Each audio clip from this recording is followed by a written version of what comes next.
Hello everyone, welcome to my channel. ఈరోజు chicken fry ఎలా చేయాలో చూపిస్తున్నాను. బాండి పెట్టుకుని మంచిగా ఆయిల్ హీట్ అయిన తర్వాత ముందుగా కట్ చేసి పెట్టుకున్న ఆనియన్ పీసెస్, అదేవిధంగా 2 పచ్చిమిర్చి, కొంచెం కరివేపాకు వేసుకొని ఫ్రై చేసుకోవాలి. ఫ్రై చేసుకున్న తర్వాత కొంచెం సాల్ట్ వేసుకుంటే త్వరగా ఫ్రై అవుతాయి.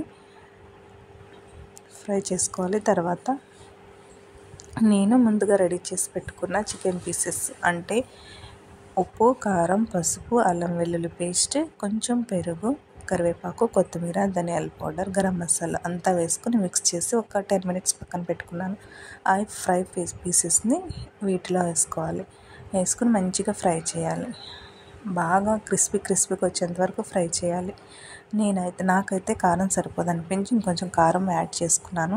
మీరు కావాలంటే యాడ్ చేసుకోవచ్చు. ఫ్రైలో కారంగా స్పైసీ కలర్ కూడా బాగుంటేనే తినాలనిపిస్తుంది కాబట్టి నేనైతే ఇంకొంచెం జీడిపప్పు యాడ్ చేసుకున్నాను. జీడిపప్పు ఉంటే బాగుంటుంది. రెస్టారెంట్ స్టైల్లో జీడిపప్పు యాడ్ చేసుకుని ఫ్రై చేశాను. 5 to 10 మినిట్స్ లో ఫ్లేమ్లో బాగా ఫ్రై చేసుకోవాలి. ఫ్రై చేసుకున్న తర్వాత కలర్ కూడా చేంజ్ అవుతుంది, కానీ అది మాడిపోదు. కలర్ కొంచెం చేంజ్ అవుతుంది.